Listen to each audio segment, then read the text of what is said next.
Morning, सुबह बखैर, सलाम सो। Programme जागो लाहौर के साथ मैं हूं इस प्रोग्राम की मेजबान सिद्रा मुनीर। उम्मीद है आप सब लोग जहां कहीं भी होंगे बिल्कुल ठीक ठाक होंगे। नाज़रीन, आज 1 जून है। आज के दिन को वालिदैन के आलमी दिन से मंसूब किया जाता है। आज का दिन मनाने का मकसद वालिदैन की मोहब्बत और कुर्बानियों को खराज तहसीन पेश करना है।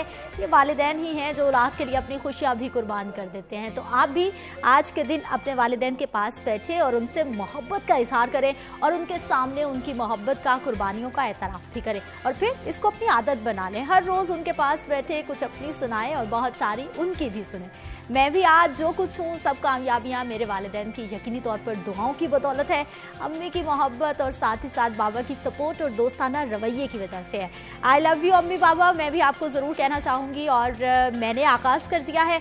आपने इस मामले को आगे बढ़ाना है। लेकिन हम लोग देखते हैं कि वालिदैन से मोहब्बत तो फितरी अमल है, लेकिन इजहार करते हम लोग घबरा जाते हैं। तो आज के दिन आप भी अपने वालिदैन के लिए अपने एहसासात को अल्फाज में ढालें और सब कह लें। दूसरी जानिब अच्छी खबर ये आई है कि पेट्रोलियम मसनूआत की कीमतें एक बार फिर कम कर दी गई हैं। पेट्रोल की कीमत 7 रुपये 6 पैसे कम होने के बाद नई कीमत 74 रुपये 52 पैसे मुकर्रर की गई है।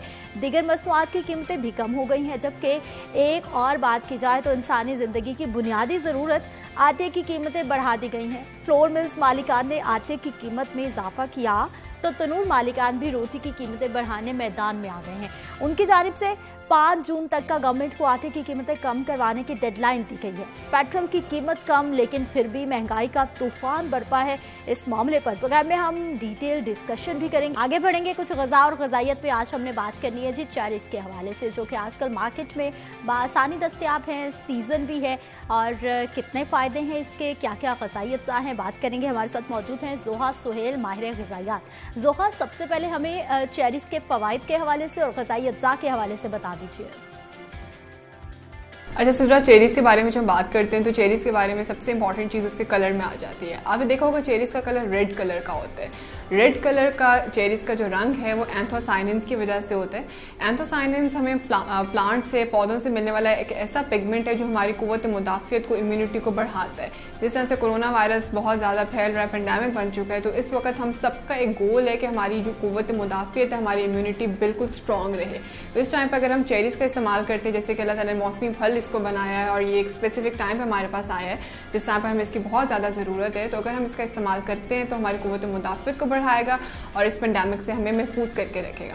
जिस तरह से भी माह रमज़ान गुजरा, बहुत से लोगों को एसिडिटी का मसला रमज़ान के महीने में बहुत ज़्यादा हो रहा होता है, क्योंकि हम डीप फ्राइड प्रोडक्ट्स बहुत ज़्यादा कंज्यूम कर रहे होते हैं, तली हुई अशिया कंज्यूम कर रहे होते हैं। तली हुई अशिया जितनी ज़्यादा हम कंज्यूम करेंगे हमारे स्टमक के अंदर, हमारे मैदे में वो तेज़ाबियत को बढ़ाती हैं। तो इस टाइम पर चेरीज़ की जो pH है वो एल्कलाइन होती है। एल्कलाइन से मुराद वो तेज़ाबियत को कम करती है। तो वो लोग जिनको एसिडिटी का इशू बहुत ज़्यादा रहता है, अगर वो चेरीज़ का इस्तेमाल करते हैं तो वो उनकी pH को, तेज़ाबियत को कम करती है, pH को नॉर्मल की तरफ लेके जाती है, जो उनकी तेज़ाबियत के रिस्क को फिर कम कर देती है। क्योंकि बहुत से लोग तेज़ाबियत में सीने की जलन की शिकायत कर रहे होते, फिर फर्दर कंजम्पशन नहीं कर रहे होते। तो इस टाइम के ऊपर अगर वो चेरीज़ का इस्तेमाल करते हैं तो वो उनके लिए बहुत ज़्यादा फ़ायदेमंद है। इसके अलावा चेरीज़ में हमारे पास विटामिन सी की एक बहुत अच्छी अमाउंट मौजूद है। विटामिन सी एक बहुत ज़बरदस्त एंटीऑक्सीडेंट है जो कुव्वत मुदाफ़ियत को भी बढ़ाता है और इसके साथ साथ वो हमारे अंदर कोलाजन की प्रोडक्शन को बनाता है। कोलाजन एक ऐसा हमारे पास एक बॉडी का एक कंपाउंड है जो हेयर, नेल, स्किन के लिए बहुत ज़रूरी है। हमारे बालों ने जब ग्रो करना है, हमारी स्किन ने जहाँ ग्रो करना है, हमारे नेल्स ने जब ग्रो करना है, तो उनकी जो बेस है वो कोलाजन बनाते हैं। तो अगर कोलाजन का इस्तेमाल हमारी बॉडी में जाए या हमारी बॉडी में उन फलों का इस्तेमाल करें जो कोलाजन को बनाए, तो उसके ज़रिए हमारे जो हेयर, नेल, स्किन है वो बहुत अच्छे तरीके से ग्रो हो सकेंगे। इसके अलावा चेरीज़ हमारे पास उन लोगों के लिए बहुत मुफीद है जिनको हड्डियों से रिलेटेड कोई भी इशू है। बहुत से लोगों को आपने देखा होगा आर्थराइटिस का मसला रहता है, या उनकी हड्डियों में दर्द रहती है, या उनकी हड्डियों में सूजन हो रही होती है, इन्फ्लेमेशन हो रही होती है। तो चेरीज़ हमारे पास एंटी इन्फ्लेमेटरी होती है। ये उन लोगों के लिए बहुत फ़ायदेमंद है जिनका आर्थराइटिस हो रहा होता है, जिनकी हड्डियों में सूजन की शिकायत हो रही होती है। तो अगर इस टाइम पर आप चेरीज़ का इस्तेमाल करते हैं तो आपके लिए बहुत ज़्यादा फ़ायदेमंद है। और जिस तरह से चेरीज़ एक हमारे पास एक ऐसा फल है जिसमें पानी की एक अच्छी अमाउंट मौजूद है और गर्मी का मौसम बहुत शिद्दत से बढ़ रहा है, तो इस टाइम पर अगर हम चेरीज़ का इस्तेमाल करते हैं तो पानी की कमी हमारी बॉडी में नहीं होने देगा।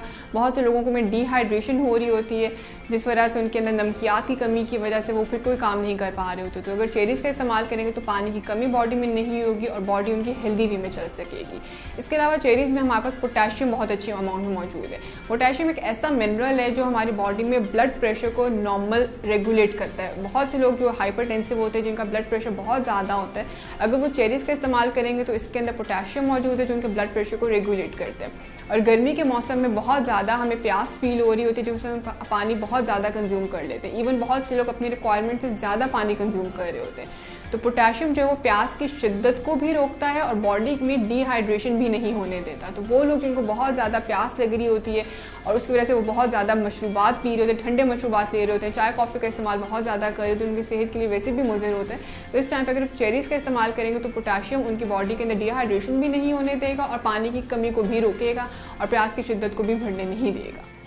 ठीक है जोहा सर, ये बताइए कि हम चेरीज़ को एक फ्रूट की तरह तो खाते ही हैं, और किस किस अंदाज में इस्तेमाल किया जा सकता है और बेस्ट वे क्या है? अच्छा सर, जब हम बात करते हैं कि चेरी को किस फॉर्म में कंज्यूम करना चाहिए, तो उसमें सबसे बेहतरीन फॉर्म इसकी रॉ फॉर्म है, इसका होल फल है, यानी कि इसको छिलके के साथ इसके गूदे को साथ मिलाकर कंज्यूम करना चाहिए, क्योंकि इसके छिलके के अंदर हमारे पास कुछ ऐसे ग़िज़ाई अज्जा मौजूद है जो हमारी स्किन की सेहत के लिए बहुत अच्छे हैं। बहुत से लोगों में आपने देखा होगा, बहुत से बच्चों में आपने देखा होगा कि उनमें स्किन एजिंग का मसला बहुत ज़्यादा हो रहा होता है, यानी कि उनकी उम्र इतनी नहीं होती लेकिन उनकी उम्र उससे ज़्यादा लग रही होती है। तो उन लोगों के लिए बहुत मुफीद है। इसके छिलके के अंदर ऐसे न्यूट्रिएंट्स हैं जो स्किन को एजिंग से रोकते हैं। बहुत से लोगों में आपने देखा होगा कि उनके स्किन के ऊपर एक्नी का मसला आ रहा होता है और एक्नी जब ख़त्म होती है तो उसका निशान रह जाता है, और उसका निशान रह जाना एक बहुत बड़ा लोगों में एक इशू हो रहा होता है। तो जो चेरीज़ हैं वो स्किन को रीजनरेट करती हैं, यानी कि जहाँ पर आपका कोई ज़ख्म हुआ है या आपको वहाँ पर कोई एक्नी का स्कार रह गया तो स्किन वहाँ पर रीजनरेट करने में चेरीज़ जो है वो इंपॉर्टेंट रोल प्ले करती हैं। तो सबसे बेहतरीन तरीका ये है कि इसको इसके होल फॉर्म में कंज्यूम किया जाए, लेकिन बहुत से बच्चे, बहुत से लोग इसको होल फॉर्म में नहीं कंज्यूम कर रहे होते, तो बेशक वो इसको जूस की फॉर्म में कंज्यूम कर सकते हैं, लेकिन उसमें मेक श्योर करें कि जूस के अंदर उसका पील जो है वो साथ ऐड करके लेकर जाएं, सिर्फ उसके सीड्स को बाहर निकाल दें और उसकी जो प्यूरी है, उसको जो फाइबर है, उसको स्टेनर से यानी कि छलनी से स्टेन मत करें, उसको होल फॉर्म में कंज्यूम करें और गुड स्वीटनर उसमें ऐड करें। चीनी का इस्तेमाल उसमें ना रखें। जैसे मैंने ये बताया कि चेरीज़ हमारे लिए हड्डियों के पेशेंट्स के लिए बहुत अच्छी हैं। हड्डियों के पेशेंट्स में ये हो रहा था कि उनकी बॉडी में इन्फ्लेमेशन, सूजन की शिकायत हो रही होती है, तो ऐसे केसेस में अगर चेरीज़ लेंगे तो उनके लिए बहुत फ़ायदेमंद है। लेकिन अगर चेरी के जूस में या चेरी के साथ आप चीनी कंज्यूम करते हैं तो हड्डियों के लिए वो बहुत ज़्यादा नुकसानदेह है, क्योंकि जो सफ़ेद चीनी है वो बॉडी में से कैल्शियम को बाहर निकालती है। तो जहाँ एक जगह से आप चेरी से फ़ायदा उठा रहे हैं, वहाँ चीनी के साथ उसका बैड कॉम्बिनेशन बनाकर बॉडी को आप थोड़ा सा नुकसान दे देंगे। तो कोशिश ये करें कि गुड स्वीटनर ऐड करें ताकि इससे आपको ज़्यादा अफादियत हासिल हो सके। इसके अलावा बच्चों को इसकी प्यूरी बनाकर दी जा सकती है, उनको दही के अंदर इसको ऐड करके दिया जा सकता है, क्योंकि दही के अंदर अगर इसको ऐड करके दिया जाए तो बहुत अच्छा है। जो बच्चे वेट गेन करना चाह रहे हो तो उनके लिए बहुत मुफीद चीज़ है, क्योंकि उसमें ऐसा होता है कि बच्चे फल नहीं कंज्यूम करते, लेकिन अगर उसको योगर्ट में ऐड करके देंगे तो योगर्ट के थ्रू भी उनके अंदर कैलोरीज जाएंगे, गुड न्यूट्रिएंट्स जाएंगे, उनकी बॉडी की हेल्थ के लिए बहुत बेहतरीन है। इसके अलावा इसको अगर योगर्ट में कंज्यूम नहीं करना, बेशक शेक्स में ऐड कर सकते हैं। शेक्स में चेरीज़ भी ऐड कर लें, आलमंड्स, बादाम ऐड कर लें, तो वो बच्चों के लिए बहुत बेहतरीन चीज़ है।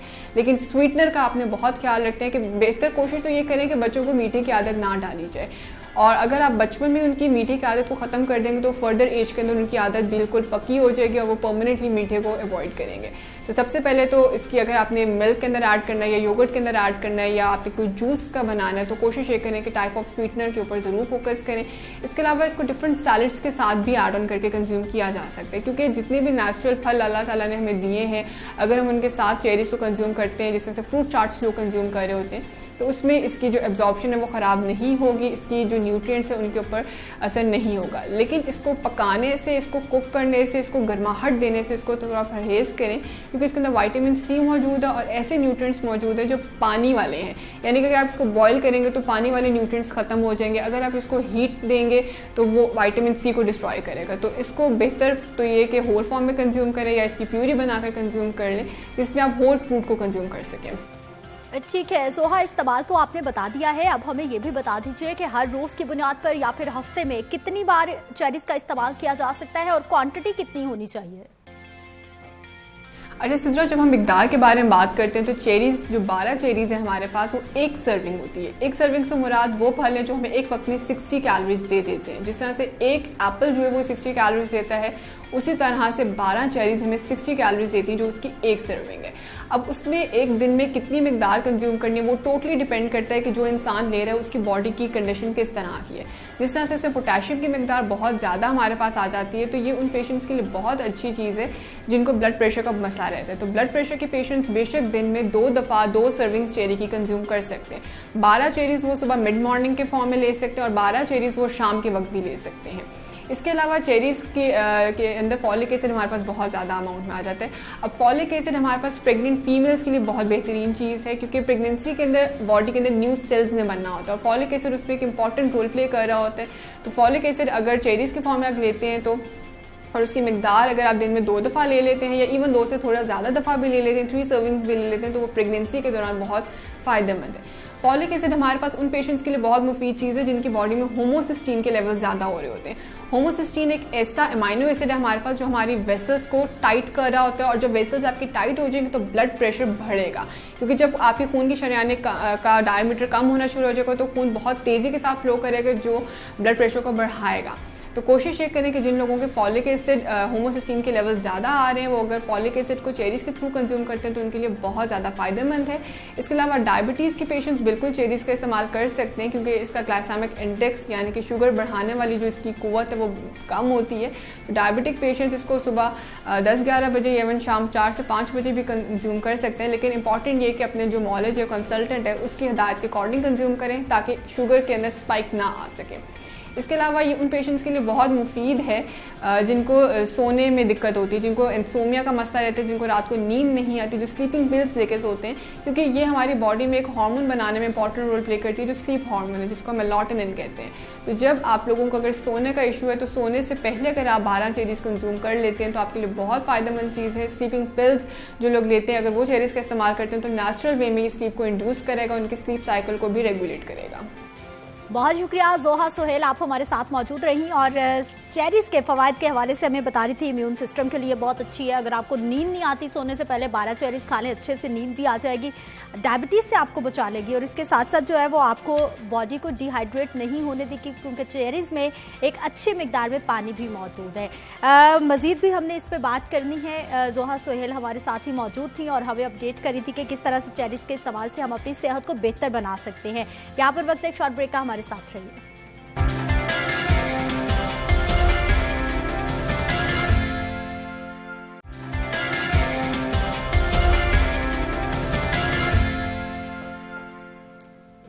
प्रोग्राम में एक बार फिर से आपको खुश आमदीद कहते हैं। नाज़रीन, बात करेंगे उसी मसले के हवाले से जो कि हर घर की कहानी है और वो है जी महंगाई। आटे की कीमत बढ़ती जा रही है। फ्लोर मिल्स मालिकान की जानिब से आटे की कीमत आज खुद बढ़ा दी गई है। 1 किलो आटे की कीमत 6 रुपये बढ़ाई गई है जबकि 20 किलो आटे का थैले की कीमत में 120 रुपये इजाफा कर दिया गया है। मुकर्ररा कीमत तो 825 रुपये है लेकिन फ्लोर मिल्स की जानिब से 945 रुपये कीमत मुकर्रर की गई है। अभी गंदम का सीजन गुजरा है और अभी वाफिर मिकदार में कहा जा रहा था कि गंदम फ्लोर मिल्स को भी मिल गई है, किसी तरह की कोई किल्लत नहीं होगी। जब रॉ मटेरियल मुकम्मल मिकदार में मौजूद है तो फिर आटे की कीमत बढ़ने का जवाब क्या है। दूसरी जानिब तनूर मालिकान मैदान में आ गए हैं कि आटा महंगा मिलेगा तो यकीनी तौर पर रोटी भी महंगी फरोख्त की जाएगी। ब्रायलर रमजानुल मुबारक से हम बात कर रहे हैं, ईद गुजर गई, ब्रायलर की कीमतें कम नहीं हुई। अभी भी गवर्नमेंट की जानिब से 250, 260, 65 रुपये कीमत मुकर्रर की जाती है लेकिन मार्केट में 300 से 350 रुपये कीमत जो है वो उसमें दस्तयाब होता है। इन तमाम मामलों पे हमने बात करनी है। हमारे साथ मौजूद है नुमाइंदा लाहौर न्यूज़ अब्दुल कादिर मदनी और इमरान मलिक। इमरान, आटे के हवाले से पहले मैं बात करना चाहूँगी कि अभी कोटा भी दिया गया है, गंदम भी वाफिर मिकदार में मौजूद है। अभी कटाई का सीज़न पिछले महीने ख़त्म हुआ है और अगले ही महीने आटे की कीमत बढ़ जाना, क्या मामला है? सिद्रा, बहुत शुक्रिया। चूँकि रमज़ानुल मुबारक के दरमियान ही हमारे इस सूबे में ये मामला चल पड़ा था और मामला जब चला तो फिर रुका नहीं है। और एक तो कोरोना पेंडेमिक है और इसके बावजूद जो है वो अभी तक स्टेक होल्डर्स को, इवन के अफसरान को भी होश नहीं आ रही कि हमने शहरियों के साथ, आवाम के साथ किस तरीके से जो है वो लेकर चलना है। बजाय आटा की कीमतों में कमी आए और गंदम भी वाफिर मकदार में हो, इसके ज़खायर भी वाफिर मकदार में हो, उसकी कीमतों में हिजानी कैफियत पैदा कर दी गई है।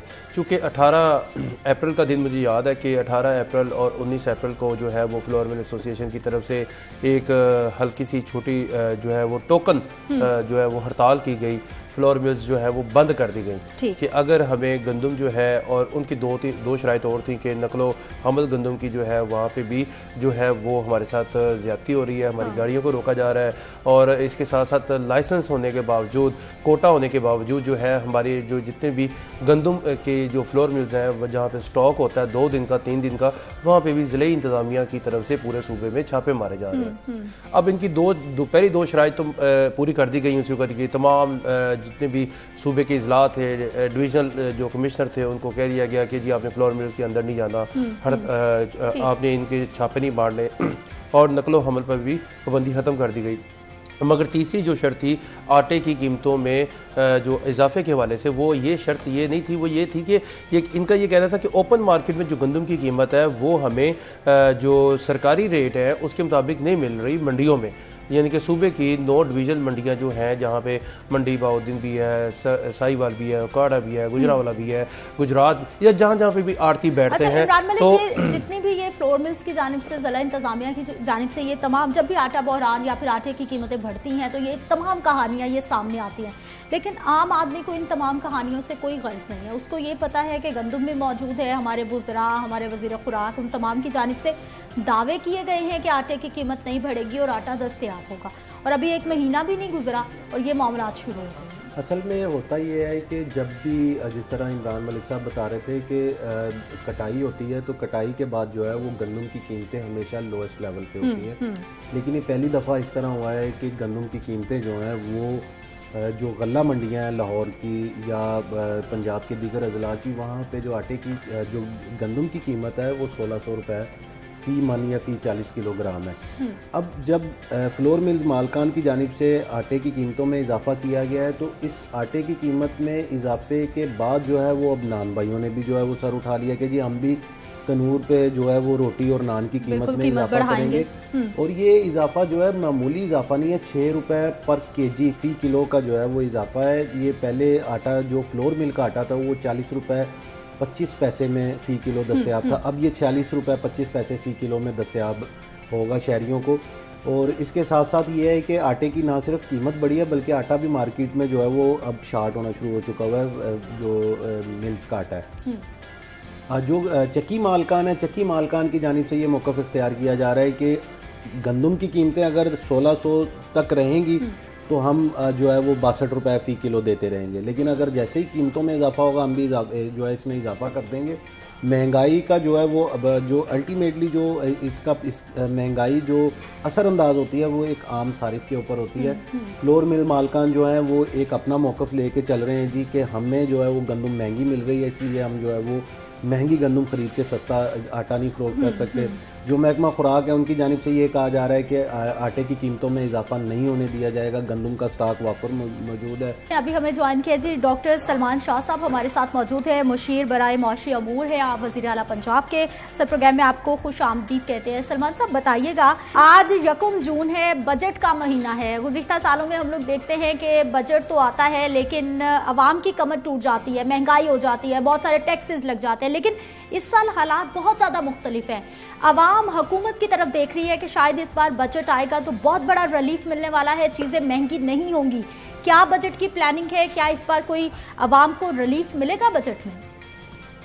जी ऑलरेडी आई थिंक आपको पता है कि 1200 अरब का रिलीफ पैकेज तो गवर्नमेंट दे चुकी है, और उसके साथ साथ फर्दर एक्शन भी हो रहा है कि जितनी भी रिलीफ पॉसिबल है वो दी जाए। उसमें टैक्स की छूट भी है, टैक्स की डिफरमेंट भी है, टैक्स के रेट्स कम भी किए जा रहे हैं, और बहुत से एरियाज में एग्जेम्पशन की जा रही हैं। जितनी सप्लाई चेन जो डिस्टर्ब हो चुके हैं उनको वापस उनके लिए बेरोजगारी के जो इस वक्त इश्यूज हैं उनके ऊपर फोकस किया जा रहा है, क्योंकि ज़्यादा से ज़्यादा मुलाजमतें निकले और लोगों को जो इस वक्त मुश्किल पड़ी हुई है आमदन की वो ठीक की जाए।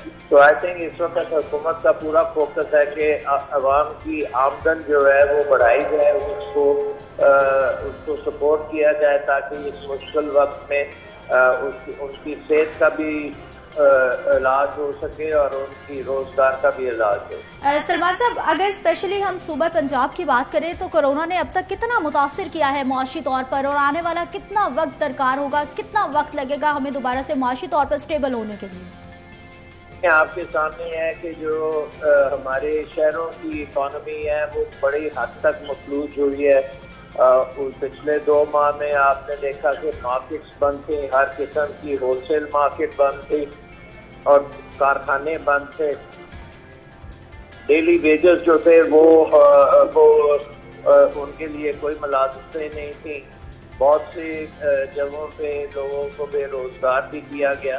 तो इससे तो तकरीबन आप समझें कि 50 से 60% आबादी जो है वो अफेक्ट हुई है। बहुत ज़्यादा जो लेबर है वो अफेक्टेड है और इन सारी फैक्ट्स को अब दूर करना है। इसलिए बड़ा जो है कई बार ऐसे लगता है कि आपकी जान बचाई जाए या रोजगार दिया जाए, इसका एक बड़ा कॉन्फ्लिक्ट चल रहा है। कोशिश ये की जा रही है कि सेहत भी ठीक होनी चाहिए और रोजगार भी होना चाहिए। और सलमान साहब, हम मजीद भी आपसे बात करेंगे, आप हमारे साथ ही मौजूद हैं। अब्दुल कादिर, ये सलमान साहब जो हैं वो जितनी भी बातें बता रही हैं और हमेशा की तरफ इसी तरह के सुनने में आते हैं कि कार्रवाइयाँ भी होंगी, सब कुछ होगा, लेकिन अभी तक जो ग्राउंड रियलिटीज़ है, जब आप लोग मार्केट में जाते हैं तो वहाँ की क्या सूरत हाल होती है? अच्छा, इसमें ये होता है कि सरकार की जानिब से जो है ना जितनी भी रेड लिस्ट दी जाती है, जिसे डिप्टी कमिश्नर की रेड लिस्ट कहा जाता है, चाहे वो सब्जियों की हो, फलों की हो, ब्रायलर की हो या इसके अलावा जो है वो शेयर ज़रूरिया की हो, 17 शेयर ज़रूरिया जिसमें दालें वगैरह शामिल हैं, इस पे जो है वो अमल दरामद होता कहीं पे नज़र नहीं आता। ना तो मंडियों में इन पे अमल दरामद होता नज़र आता है, ग्रेन मंडियाँ हो या सब्ज़ मंडियाँ हो, और ना ही जो है वो ओपन मार्केट में नज़र आता है। और यहाँ जहाँ तक ये आटे की कीमत के हवाले से बात की जाए तो आटे की कीमत जो है ये उसी दिन जो है वो इस पे इफेक्ट आ गया था जब हुकूमत की जानिब से ये ऐलान किया गया था कि गंदम की स्पोर्ट प्राइस जो है बढ़ा दी जाएगी।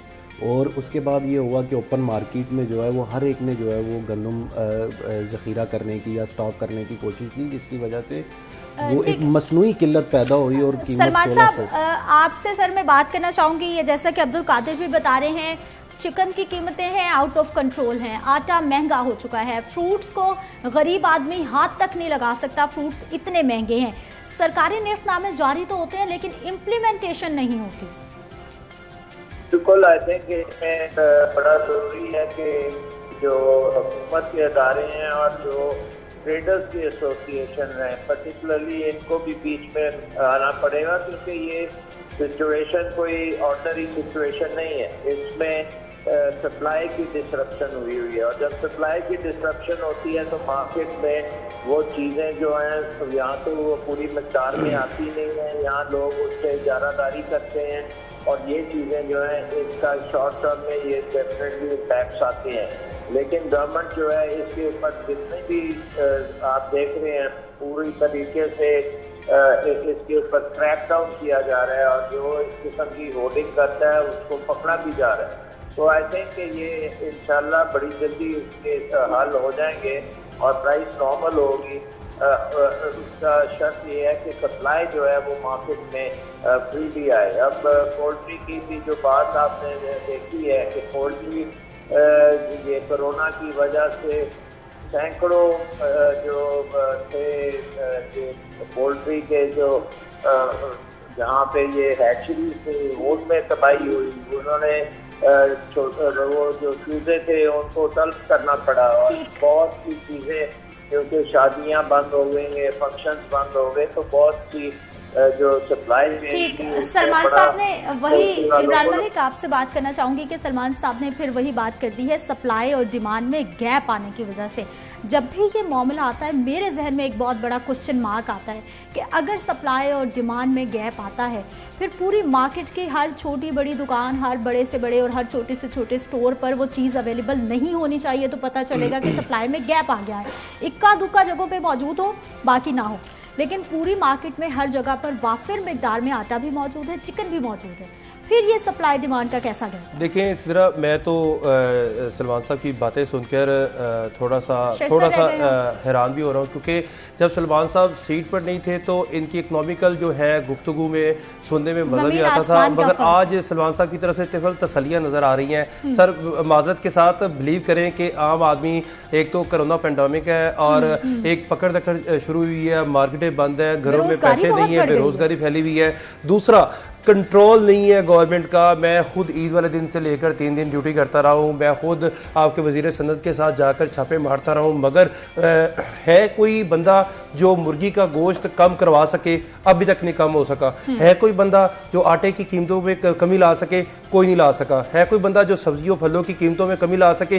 कहाँ पे चलेगी आपकी सारी ये फौज जो आपने इतने इतने बड़े दफातर दिए हुए हैं, एसीओ वाले दफातर दिए हुए हैं और इतनी इतनी महंगी गाड़ियां दी हुई हैं। सलमान साहब आपको हर चीज का पता है, मगर बिलीव करें मजा नहीं आ रहा इस यानी कि गवर्नमेंट अपनी रिट कायम करना चाहती है, रिट कायम नहीं हो पा रही। सलमान साहब, ये इमरान मलिक ने जो आपसे इतने सारे क्वेश्चन किए हैं, इसमें एक छोटा सा मेरा भी यही क्वेश्चन है कि ये सप्लाई और डिमांड में कैसा गैप है कि मार्केट में हर जगह पे वो चीज मौजूद है लेकिन सिर्फ कीमतें बढ़ गई हैं। जहाँ तक आटे का ताल्लुक है उसमें तो कोई शक नहीं है कि इसी वक्त अभी गंदम जो है वो प्रोक्योर हुई है और वो इस वक्त वाफर मकदार में मौजूद है, और जाहिर है कि इसमें जो डिस्ट्रप्शन आ रही है वो मिलों की तरफ से आ रही है, और जो इस वक्त कोई होल्डिंग करके बैठा है वो उसको कर रहा है, एक्सप्लॉइट कर रहा है सिचुएशन को, और वो ये बड़ी जल्दी ठीक हो जाएगी। जहाँ तक मुर्गियों का ताल्लुक है उसका एक प्रोडक्शन साइकिल है, उसकी प्रोडक्शन जो है बहुत बुरी तरह मुतासर हुई थी, और वो मुतासर जब तक वो चूजे से लेके मुर्गी तक, आखिर तक मुर्गी की पूरी चेन जो है टोटली बहाल होगी तो वो प्राइसेस जो है वापस आनी शुरू होंगी। इसी तरह कई सब्जियां होती हैं जो इस वक्त वाफर मकदार में है, कई जो है वो शॉर्टेज में है, लेकिन ये इसका लोकल लेवल पे फायदा उठाया जा रहा है। ये तो मैंने पहले भी कहा है, और इसके साथ साथ ये भी मैंने कहा है कि ये हुकूमत का भी काम है, और जैसे अब्दुल कादिर ने कहा कि वज़ीर सनत के साथ ये छिपते रहे, और वो इस हालात में वज़ीर साहब भी जो है वो भी मार्केट्स में चक्कर लगा रहे हैं, और पूरी जो बाकी है हमारे इस्टेब्लिशमेंट जो है वो भी इस पे लगी हुई है, और इसमें और बेहतरी हो सकती है, इसमें कोई शक नहीं है, हर चीज़ में बेहतरी हो सकती है, लेकिन इंशाल्लाह ये शॉर्ट टर्म होगी, ये ज्यादा देर तक इस तरह नहीं चलेगा। सलमान साहब, हर चंद महीने के बाद यही मामलात सामने आ जाते हैं और खासतौर पर आटे के हवाले से, तो क्या गवर्नमेंट कमजोर है इन फायदा उठाने वालों के आगे, इन ब्लैक मेलर्स के आगे, इन माफियाज के आगे? नहीं, आई थिंक आटे की चेन पे इसको आपको पता है, अब्दुल कादिर को भी पता है कि पिछले 30 साल से इसके ऊपर काम हो रहा है। World bank, Asian development bank, दूसरे आलमी इदारों ने भी इसके ऊपर पाकिस्तान को हिस्टोरिकली बेशुमार इसके ऊपर प्रोजेक्ट्स भी किए हैं, फाइनेंसिंग भी दी है, लेकिन ये जो चेन है आटे की, पर्टिकुलरली चेन है, इसको आप इसकी फ्लो ठीक नहीं कर पाए, इसकी स्टोरेज जो है उसको ठीक नहीं कर पाए, इसके जो मॉडर्नाइजेशन होनी चाहिए थी वो ठीक नहीं हो सकी, और इस पे भी काम हो रहा है कि अब इसमें ज़्यादा से ज़्यादा कंपटीशन लाया जाए, ताकि जब कंपटीशन होता है तो कीमतें नीचे आती हैं। हमने बाकी सेगमेंट्स में भी देखा है, जहाँ पे भी आप कंपटीशन करेंगे वहाँ कीमत स्टेबलाइज भी होगी और नीचे भी होगी, लेकिन जहाँ पे हुकूमत बहुत ज़्यादा कंट्रोल करती है और प्रोडक्शन को भी कंट्रोल करती है और हर चीज़ को कंट्रोल करती है, तो उसमें बहुत से अनासर ऐसे आ जाते हैं जो बिल्कुल उसका ऑपोजिट इफेक्ट होता है, और वो जो चेन है वो फिर ऐसा डिसफंक्शनल होती जा रही है। और मेरा ख्याल है बहुत शुक्रिया सलमान शाह साहब, आपके वक्त का बहुत बड़ा मामला है मेरा ख्याल, जिस पे घंटों भी बात की जाए तो बहुत कम है। बहुत शुक्रिया, वक्त खत्म हो गया है जी इस सेगमेंट का। प्रोग्राम में शामिल होने के लिए अब्दुल कादिर आपका भी बहुत शुक्रिया। लेकिन अगर लाहौर जैसे बड़े शहर में ये हालात हैं जहां पर मीडिया पल पल तमाम मामलात की निशानदही करता रहा है, तो सोचिए कि आसपास के जो इजला हैं, जो बेचारे गाँव हैं, जो दूसरे इलाके हैं, उनके क्या हालात होंगे। यहाँ पर वक्त है एक शॉर्ट ब्रेक का, हमारे साथ रहिए।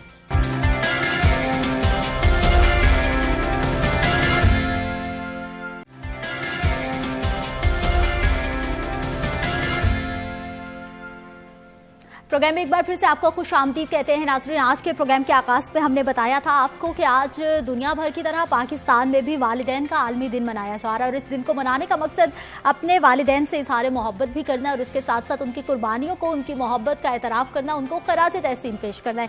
बहुत सारे लोग इस चीज़ के अगेंस्ट भी है, जो कहते हैं कि हर दिन वालिदैन का होता है, यकीनी तौर पर हर दिन वालिदैन का होता है, लेकिन कोई एक ख़ास दिन जिस दिन हम ख़ास तौर पर उनसे अपने मोहब्बत का इजहार करते हैं, वो भी अल्फाज के जरिए, बहुत ज़्यादा ज़रूरी है मेरे ख्याल में।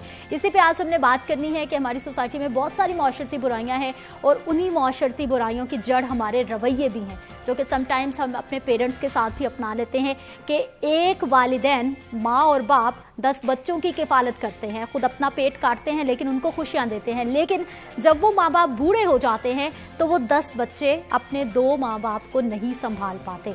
इन तमाम मामलात पे बात करेंगे। हमारे साथ मौजूद हैं जी सानिया कामरान साहिबा हैं, सदर हैं women wing Pakistan Tehreek Insaf central Punjab के। प्रोग्राम में आपको खुशामदीद कहते हैं। अशफा कामरान हमारे साथ मौजूद है, समाजी कारकुन हैं आप प्रोग्राम में। अशफा, आपको भी खुशामदीद कहते हैं।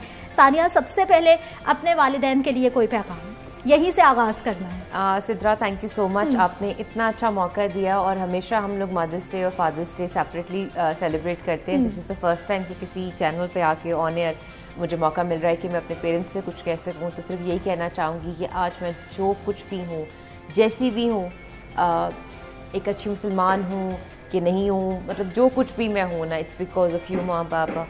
I love you so much. मुझे पूरी उम्मीद है कि मैं बहुत कोशिश कर रही हूँ to make you proud, and I have made you proud many times, but मेरी कोशिश है कि आगे भी कुछ इतना अच्छा कर सकूँ कि आप लोग मेरे पे फ़ख्र महसूस करें। और उसमें सबसे बड़ी बात यह है कि मेरे वालिद साहब जो है ना, वो बहुत सखी हैं, तो मैं कोशिश करती हूँ कि उनको काट सकूँ, लेकिन मैं उनको काट नहीं पाती। तो इंशाल्लाह हम आगे, मेरी कोशिश है कि उनके लिए मैं बहुत अच्छा कुछ कर सकूँ, और आई रियली वांट कि my mother to make her proud. उनके कहने पे मैंने अपनी एजुकेशन कंप्लीट की, अपनी फैमिली को भी उतना ही टाइम दिया, और प्रोफेशनल करियर भी इन पॉलिटिक्स जो है कंटिन्यू रखा। तो मेरा मकसद सिर्फ यही है ज़िंदगी का कि किसी भी लम्हे उनको ये ना हो कि सानिया की तरफ से ये हो, हाँ, खुशी देना उनको और सेटिस्फाइड रखना। अशफा, आपसे भी यही कहूँगी, अम्मा अब्बा को कुछ भी ऐसा कहें जो कभी ना कहा हो।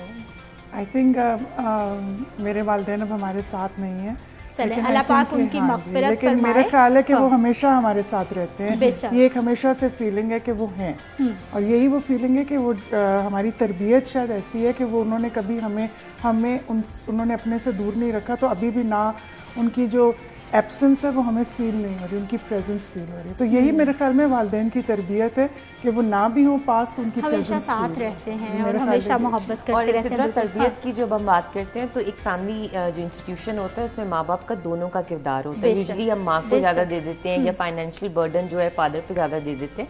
तो दोनों का एक जो मिलाप और एक केमिस्ट्री होती है वो बच्चों को एक सक्सेसफुल बनाती है। लेकिन उसमें सबसे बड़ी बात यह है कि हम कहते हैं ना कि बिठा के तरबियत करो, तो तरबियत बिठा के नहीं होती है। पेरेंट्स जैसे खुद होते हैं, बच्चे ऑटोमेटिकली उनको फॉलो करते हैं। एग्जैक्टली। तो इसमें अपनी जो लाइफस्टाइल या अपनी खुशी का इम्पोर्टेंस रखना वो बहुत ज़रूरी होता है। माँ बाप खुश होंगे, माँ खुश है तो वो एक हैप्पी फैमिली को बना रही है, एक बच्चे को हैप्पी बना रही है। लेकिन अगर वो खुद फ्रस्ट्रेटेड है और वो खुद अपनी ज़िंदगी से हैप्पी नहीं है, या घर में कोई झगड़े चल रहे हैं, या फिर फादर एंड मदर के बीच में कोई प्रॉब्लम्स हैं, तो वो बच्चों को बहुत इफेक्ट करता है, ऑटोमेटिकली इफेक्ट हो जाता है। अशफा, हमें ये बताइए कि बच्चे जैसे जैसे बड़ा होना शुरू हो जाते हैं तो फिर वो वालिदैन से बड़े क्यों हो जाते हैं? वो अपने आप को क्यों समझने लगते हैं कि अब हम ज़माना देख रहे हैं, अब्बा अम्मा का ज़माना पुराना था, आप लोगों को अब नहीं पता जो चल रहा है? क्यों हम इतने बड़े हो जाते हैं कि हम अपने अम्मा अब्बा से खुद को बड़े समझने लगते हैं? अच्छा, इसमें ना एक बहुत बड़ी चीज़ है। As a parent I realise, और मैं because I am a counsellor, तो मैं पेरेंट काउंसलिंग बहुत करती हूँ। उसमें जो मुझे ये लगा कि हम एज पेरेंट्स, मैं अपनी बात कर रही हूँ, it goes to all parents, हम जैसे अभी इन्होंने कहा कि हमारे यहाँ ना एक कल्चर है कि जो भी बच्चे हैं ना वो माँ के साथ हैं और बाप एक फाइनेंशियल एस्पेक्ट है। ऐसा नहीं, वालिदैन जो है ना वो एक कॉम्पैक्ट है, मतलब वो एक पैकेज है जिसके ऊपर हमें करना है। They have to work as a team. They have to work. हमारे यहाँ ना एक और भी प्रॉब्लम है कि जो बच्चे समझ नहीं रहे और हम वालिदैन उन्हें समझा नहीं पाए, हम इन्हें अपना प्रोडक्ट समझ रहे हैं कि ये हमारी मिल्कियत है और हम अपनी जिंदगी की नाकामियां जो होती है ना वो तो नाकाम हो गए, व्हाटएवर हम लेकिन डॉक्टर अब वो बनना हम कामयाबियां बच्चों में देखना चाहते हैं। बच्चों में देखना चाह रहे हैं। मैं डॉक्टर बनना चाह रही थी, मेरे एफएससी में नंबर नहीं आए, मेरी वालदा चाहती थी कि मैं पायलट बनता, मैं नहीं बना। अब वो हम ये कहते अच्छा कोई बात नहीं, हम नहीं बने तो क्या हुआ, ये तो है ना। अब वहां पर आके ना पर्सनालिटी क्लैश होता है, हाँ, डिफरेंसेस का आगाज डिफरेंसेस होता है। वो बच्चा उन्हें बताना चाह रहा है कि मैं भी वही हूँ, मैं वो भी नहीं हूँ जो आप थे, हाँ। या मैं वो नहीं हूँ जो आप समझ रहे मुख्तलिफ हूँ, मेरा जमाना और मुख्तलिफ मैं आपको है। बताऊं कि ये जो बीमारियां आपने देखी हैं, schizophrenia, anxiety, learning disabilities, because you know I work for these, ये बीमारियां बच्चों को 3 से 4 साल की उम्र में शुरू हो जाती हैं और वो ये इसका credit, I am sorry to say that, goes to actually parents, क्योंकि उसकी एक बहुत बड़ी वजह हमारे माशरे में ही कि this topic is very close to my heart. हमारे यहाँ शादी हो जाती है लेकिन हमें वालिदैन का कोई कॉन्सेप्ट नहीं, क्योंकि हमारे यहाँ ये बता दिया गया है कि आप बहुत से घरों में देखेंगे औरत क्या कहती है बच्चों को, अब्बू आएंगे तो फिर तुम देखना और साहब आएंगे तो तुम नौकर को देखना। हमने ना जो आपने भी शुरू में कहा ना वालिदैन जो बुढ़ापे में, हाँ। उसकी वजह एक बहुत बड़ा सेटबैक है कि हमने वालिद को ना एक खूनख्वार किस्म का पिक्चर पेश कर दी हर घर में, बना दिया हुआ है कि अब्बा घर पे आएंगे तो आएगा तो फिर तुम देखना ये क्या होगा। हुआ क्या कि वो बच्चा पल रहा है, सब खेल रहे हैं, एकदम बाप के आने का टाइम होगा, सब चुप कर जाएंगे, वो आएगा, पर उसको जिसमें मैं समझती हूँ इसमें बिल्कुल आपकी बात को इंडोर्स करूंगी। मैंने ऐसी फैमिलीज देखी हुई हैं, हमारे आसपास कुछ घर ऐसे थे कि वो लोग जो हैं वो जब उनके अब्बा घर पे आते थे तो घर में ऐसा सन्नाटा छा जाता था कि अब्बा के कमरे में कोई नहीं जाता था, जबकि ऑपोजिट हमारे घर में अब्बू घर में आते थे तो रौनक होती है, यानी वो एक दोस्ताना माहौल और हर जगह ये सब है। लेकिन ये सब हमारे कल्चर में ना सिखा दिया गया कि औरत ने तरबियत करनी है और मर्द ने ये करना, ऐसा नहीं है।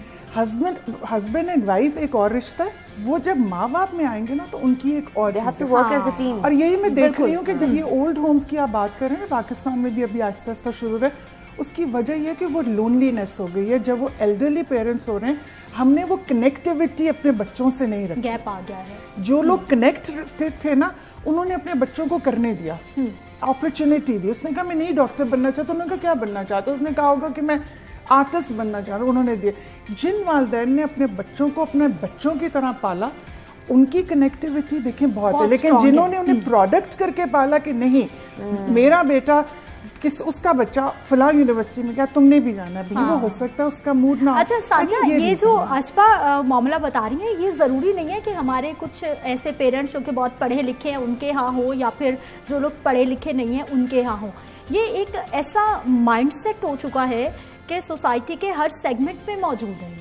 अनफॉर्चुनेटली सिद्रा, हम ये देख रहे हैं, जो मेरी एनालिसिस है ना, जितना भी मैं पब्लिक में फिरती हूँ, हमारी डेली बेसिस पे पब्लिक डीलिंग होती है, अवाम के जो मसाइल है ना वो सारे फाइनेंशियल बेस है मोस्टली। मैं समझती हूँ कि पाकिस्तान में 52% आपकी विमेन विंग है, आपकी जो आपकी औरतें हैं या फीमेल यूथ है वो तो कमा ही नहीं सकती ना, वो तो फाइनेंशियल स्टेबल है ही नहीं बिल्कुल। उसके बाद जो आपका आधी पॉपुलेशन मर्दों की है उसमें भी आपके एजुकेटेड कितने, अनएजुकेटेड कितने, मजदूर कितने हैं और अच्छी फैमिली से कितने हैं, तो वो बड़ा वेरी करता है। हाँ। तो मर्दों के ऊपर बहुत ज़्यादा बर्डन है फाइनेंशियली, वो सारी जिंदगी अपनी फैमिली को प्रोवाइड करते करते फ्रस्ट्रेट इन दी एंड जब वो घर पर आते हैं मटेरियल थिंग्स में इतना ज़्यादा वो लग जाते हैं कि हमारे पास भी अनफॉर्चुनेटली हमारी जो पुरानी बुजुर्ग खवातीन थी उन्होंने भी उस मर्द को जो है ना वो फैसिलिटेट नहीं किया। हाँ। उसको ये नहीं कहा कि चीजें बेहतर हो जाएंगी, सारा बर्डन तुम पे नहीं है, कोई बात नहीं, बहन का जेब बन जाएगा, तुम इतनी परेशानी ना लो। या हमारा तरफ से मैंने ये देखा है कि थोड़ा सा हमारी औरतों का भी फॉल्ट है कि हम खुद थोड़ा नहीं बहुत जी बिल्कुल। उसमें ये होता है कि हम लोग कहते हैं कि जी मैं तो औरत हूँ तो मैं कुछ नहीं कर सकती। भाई देखें कि अगर वालिद ना होना तो माँ ने जब अपने बच्चे पालने होते हैं तो वो किसी के घर का जाके बर्तन भी मांज लेती है, काम करके अपने बच्चों को वो कर देती है। तो मुझे सिर्फ एक बात छोटी सी समझ नहीं आ रही, आज प्लेटफॉर्म भी है और प्लीज डू लेट मी से दिस, कि अगर एक औरत पूरे ससुराल वालों का खाना बनाती है, काम काज करती है, उसके हस्बैंड के बच्चे पालती है, और तकरीबन हमारे पाकिस्तानी सेटअप के अंदर एक जॉइंट फैमिली में कुल 25 से 30 अफराद होते हैं। अगर वो इतने सारे लोगों का काम करके एंड में 2 वक्त की रोटी उसको मिलती है तो वो फाइनेंशियली खुद स्टेबल क्यों नहीं हो जाती? हमारे पेरेंट्स ये कब सोचेंगे कि सिर्फ बेटी को शादी नहीं करनी होती है? अगर उसको आप फाइनेंशियली स्टेबल कर देते हैं तो वो अपने लिए खुद कमा सकती है, वो अपने फैसले लाइफ में खुद कर सकती है, वो अपने लिए हस्बैंड खुद चूज कर सकती है, वो अपनी फैमिली में खुद कर सकती है। बड़ी छोटी छोटी चीजें हैं और लेकिन ये बहुत बड़ी बड़ी बातें हैं और ये सब एक दूसरे से इंटरलिंक्ड हैं। एक पूरी चेन बनती है जिसको ठीक करने की जरूरत है जड़ से लेकर ऊपर तक। तो फिर ऑल अच्छी तब्दीली पॉइंट से स्टार्ट होती है ना, वो हमेशा फैमिली से स्टार्ट होती है, एज अ किड स्टार्ट होती है और माँ बाप के अंडर स्टार्ट होती है। हमने पेरेंट्स की तो बात समझती हूँ कि ये माँ और बाप, you know, parents, they are gender free, they have to come out of it now.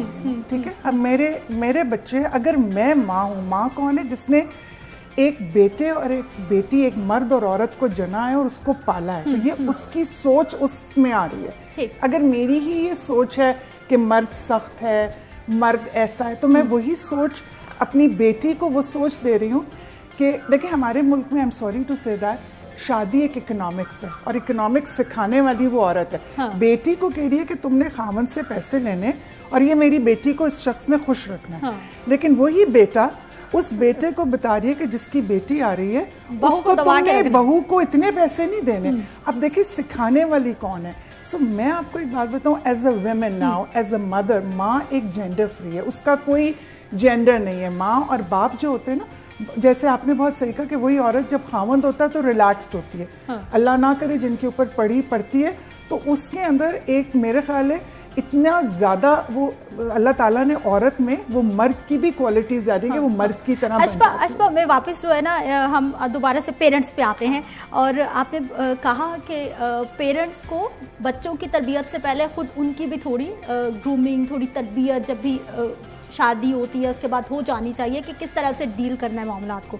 लेकिन बहुत सारे ऐसे पेरेंट्स हैं जो बच्चों को बड़ा अच्छा से डील करते हैं, उनको जितनी आज़ादी की ज़रूरत होती है वो भी देते हैं, उनके जो मटेरियल नीड्स है वो भी पूरी करते हैं, बड़ी अच्छी उनको ज़िंदगी देते हैं, बहुत कुर्बानियाँ देते हैं। लेकिन उसके बावजूद जब बच्चे बड़े हो जाते हैं, जब वो अपने पैरों पे खड़े हो जाते हैं, तो फिर वो पेरेंट्स को क्यों पीछे छोड़ते हैं? आपने बहुत अच्छी बात की, अभी आपने क्या वर्ड यूज किया, हर चीज़ दे देते हैं, मटेरियल दे देते हैं, हर चीज़, लेकिन वो जो इमोशनल कनेक्टिविटी थी ना वो नहीं दे रहे। जो आपका टाइम था, आपको बिठा के बता के कि हम वालिदैन हैं। और दूसरी बात, मैं आज इस स्टेज में हूँ, मैं ग्रैंड मदर हूँ, मैं अपने बच्चों को ओपनली एज अ माँ कहती हूँ, I am not here to sacrifice. हमारे माशरे में एक ये कह दिया गया कि वालिदैन जो है ना वो कुर्बानी का बकरा है। अब हमने बच्चों को पता क्या दिया, आपने खुद ही अभी कह दिया, हम सब कुछ दिए जा रहे हैं, हमने आदत डाल दी है कि बच्चों ने लेना है और माँ बाप ने देना है। हमेशा बच्चों ने बच्चा ही अब जब हमारा लेने का वक्त आया तो सब बच्चों ने कहा कि क्या हम क्या ले रहे हैं, कुछ ले तो नहीं रहे, क्योंकि हमने उनकी तरबियत में इस चीज को डाला ही नहीं। आप समझ गए? हाँ, वो लेना क्या था, माँ के साथ टाइम गुजारना, वो लेना था ना जो माँ उस वक्त माँ ने नहीं सोचा। सानिया, ये बिल्कुल बड़ी अच्छी पॉइंट आउट कर दिया है कि पेरेंट्स बच्चों को इतना बिगाड़ लेते हैं कि फिर उसके बाद जब ज़रूरत होती है वो फिर भी नहीं सुधर पाते। नहीं, देखिए ये ह्यूमन साइकी है, वो बहुत अच्छी और बड़ी एग्जैक्ट उन्होंने बात की कि इंसानों की, हम लोग इंसान है ना, तो जानवरों में और इंसानों में फ़र्क ही है कि आपकी ह्यूमन कनेक्टिविटी होना बहुत ज़रूरी है, एक दूसरे के साथ कम्युनिकेशन बहुत ज़रूरी है। बच्चा स्कूल से आता है, वो अपनी हर बात माँ को बताता है, आज ये हुआ, आज ये किया, आज इससे मेरी लड़ाई होगी, उसने मुझे बुली किया, तो वो नफ्सियात है। जब बच्चे को अगर कोई शेयर करने वाला नहीं मिलेगा, मेरे ख्याल से सबसे बेस्ट फ्रेंड आपकी माँ होती है, आपका सबसे बेस्ट फ्रेंड आपका बाप होता है। अगर वो रोब में सारी जिंदगी रहेंगे, देखिए वो कहते हैं ना कि खिलाएं सोने का निवाला लेकिन रखें शेर की नजर, तो वो बिल्कुल सही मिसाल है कि आप बच्चों को एज अ फ्रेंड रखें।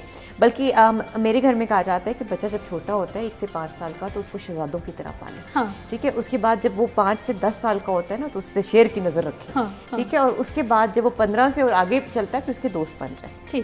ठीक है, तो वो दोस्ती जो है ना, हमारे माशरे में वो दोस्ती मिसिंग है। जब वो दोस्ती बन जाएगी माँ बाप की और औलाद की, तो वो फिर चाहे बुजुर्ग हो जाएं या वो दुनिया के किसी भी हिस्से में हो, वो फोन भी करेंगे, वो कॉल भी करेंगे, वो बात भी करेंगे। अभी आपने कहा ना कि हम भी फिर वो क्या दे रहे हैं, हमने भी उनसे मटेरियल लिया ना, तो जब वो बूढ़े हुए ना, जब वो हमसे कुछ मांग रहे हैं, वो हमसे नहीं मांग रहे कि आप, फिर हम भी उन्हें मटेरियल दे रहे हैं, नौकर तो रख देंगे, दवाई दे देंगे, कहेंगे ये टीवी हटा दें, बड़ा टीवी रख दें, व्हाटएवर दे वांट।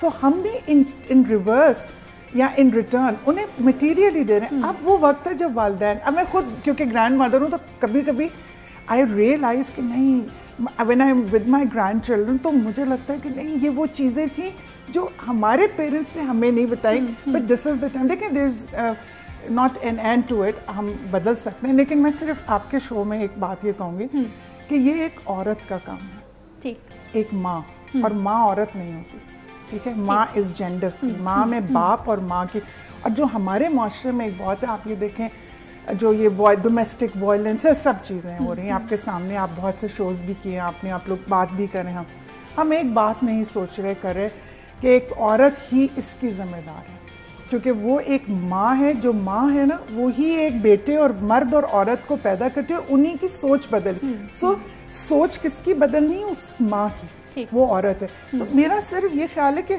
आप बहुत सी चीज़ें देखेंगे, हम बैठे होंगे ना, तो हम बहुत सी चीज़ें, हम मियाँ बीवी, दूसरी बात जो आपने बहुत अच्छी बात की, पाकिस्तान में ना एक होना चाहिए, कानून बिल पास करें कि जब शादी हो ना, शादी से पहले 3 महीने पहले हर एक के पास ना एक शादी का कोर्स होना चाहिए। People should know that husband and wife क्या है। हम यहाँ पे पता है क्या कहते हैं, जो अच्छी चीज़ है वो कहेगी देखो तुम्हारे बाप ने ये किया, वो कहेगा तुम्हारी माँ। अब ये वो चीज़ें जो हमारे बच्चों को बचपन से ना ये सिखा रहे हैं कि बाप ने ये किया। अच्छा, सानिया ओन नहीं कर रहे, इसको एज अ हम खुद तो ओन कर नहीं रहे, और वी एक्सपेक्ट आवर चिल्ड्रन, हम एक ना फौज बना रहे हैं। तुमने देखा तुम्हारा बाबू कहेगा तुम्हें दिया तुम्हारी माँ ने से। इस माशरे में आप उनसे बूढ़े होके आप क्या समझे? तो हम ये एक्चुअली वॉरियर्स खुद बना रहे हैं। उसकी वजह ये कि हमें एज अ स्पाउस तो बताया नहीं। क्या मैं तो ये कहती हूँ, हम शादी होती है, हम बच्चों के लिए शादी। अशबा जो बात करी है ना, सानिया, अशबा जो बात करी है ना कि शादी, हमारे यहाँ तो ज्यादातर लड़कियां, बल्कि जो बेचारी अनपढ़ हैं, जिनकी जल्दी शादियां हो जाती हैं 16-18, अभी एक बहुत बड़ा तबका ऐसा है जो कि इस तरह की सोच है।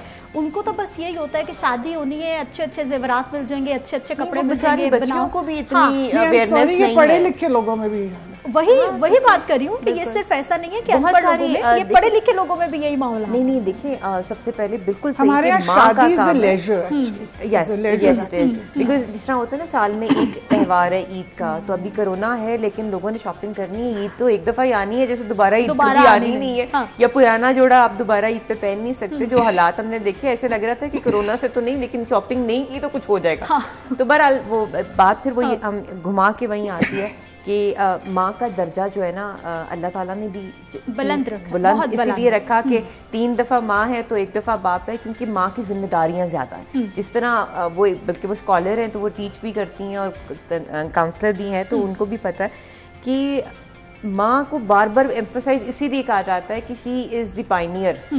उसको, उसके ऊपर ही सारी जिम्मेवारी है, उसने ही करना है, बिकॉज एक वो सॉफ्ट कॉर्नर ब्रिज है बिटवीन हस्बैंड, फैमिली, बच्चे। अगर वही सही नहीं है, ब्रिज ही हिल रहा है, तो you know, so you understand, इसीलिए सिस्टम हिल रहा है। और उसमें ये भी बहुत जरूरी है कि उस माँ का भी हैप्पी होना, सेटिस्फाइड होना बहुत जरूरी है। देखिए, अगर एक माँ खुश नहीं है ना, तो वो अपनी फ्रस्ट्रेशन बच्चों पे निकालेगी, ताना देगी, या बहुत ज्यादा बोलेगी, या वो फैमिली के अंदर प्रॉब्लम्स क्रिएट होंगे। देखिए, औरत हमारे यहाँ पे है ना, हमारे औरतों के पास कोई एंटरटेनमेंट भी नहीं है। बाहर के होता है कि लोग जॉगिंग पे चले जाते हैं, कुछ जॉब कर लेते हैं, या कुछ एंटरटेनमेंट हो जाती है, मूवी चले गए। लेकिन तो हमारे यहाँ देखिए, हम लोग तो बड़ी अल्हम्दुलिल्लाह वी आर वेल ऑफ, हम पढ़े लिखे हैं, हमारी फैमिलीज हमें सपोर्ट करती हैं, हस्बैंड सपोर्ट करते हैं, बच्चे हमारे एक अच्छे सेटअप के अंदर हैं। बट हमारी सारी पॉपुलेशन ऐसी नहीं है ना। तो अगर हम एक अपनी एवरेज या नॉर्मल फैमिलीज पाकिस्तान में देखें, तो औरतों के पास एक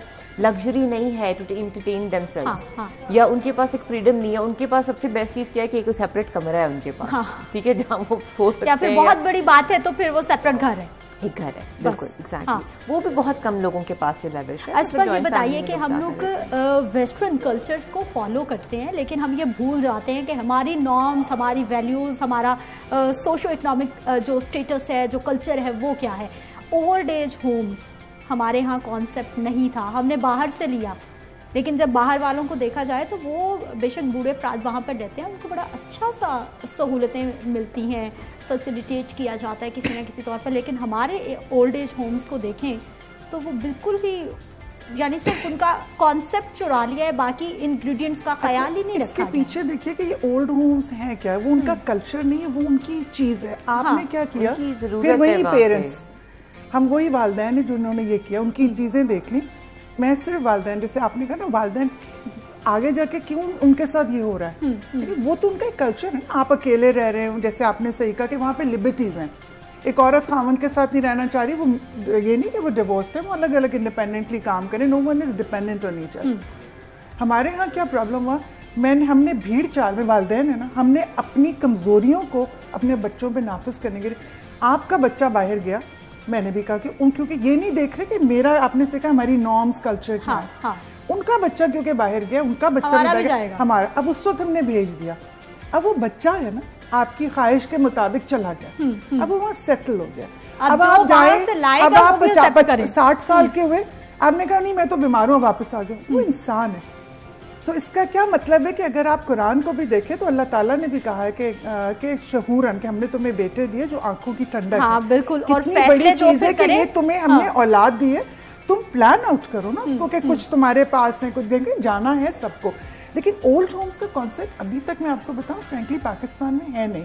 ये जो शुरू हो रहा है ये चैरिटी के तौर पे है, लेकिन वहाँ जैसे आपने कहा वहाँ वो उन फैमिलीज में हो रहा है जहाँ फाइनेंशियल क्राइसिस है। हाँ, ठीक है, वहाँ पे उनके ओल्ड एजेस जो है ना, वहाँ पे दो चीजें, क्योंकि मैंने थोड़ा वक्त गुजारा है बाय, तो मैंने ये महसूस किया वहाँ पे लोग रहते हैं बहुत बिजी रहते हैं, तो दे डोंट हैव टाइम। की बात के वहाँ पर ओल्ड होम्स को अब वो सिस्टम बिल्कुल लिविंग कि they all live together at one place. Yes, सारे बुजुर्ग जो हैं, ओल्ड होम का कॉन्सेप्ट बाहर अब है ही नहीं। ठीक है, बहुत शुक्रिया आजमा कामरान प्रोग्राम में शामिल होने के लिए। सानिया कामरान, आपका भी बहुत शुक्रिया प्रोग्राम में शामिल होने के लिए। बड़ी अच्छी गुफ्तगू रही जिसमें हमने पेरेंट्स की ट्रेनिंग की भी बात की है और खास तौर पर बच्चों की भी बात की है। प्रोग्राम के आगाज में भी कहा था, प्रोग्राम के इख्तिताम पे भी कहूंगी कि मैं आज जो कुछ हूँ अपने पेरेंट्स की वजह से हूँ।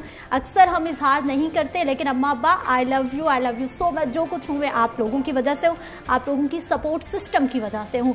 मुझे आपने इजाजत देनी है। इंशाल्लाह कल सुबह 9:05 पर मेरी और आपसे फिर से मुलाकात होगी। अपना ख्याल रखिए। अल्लाह निगहबान।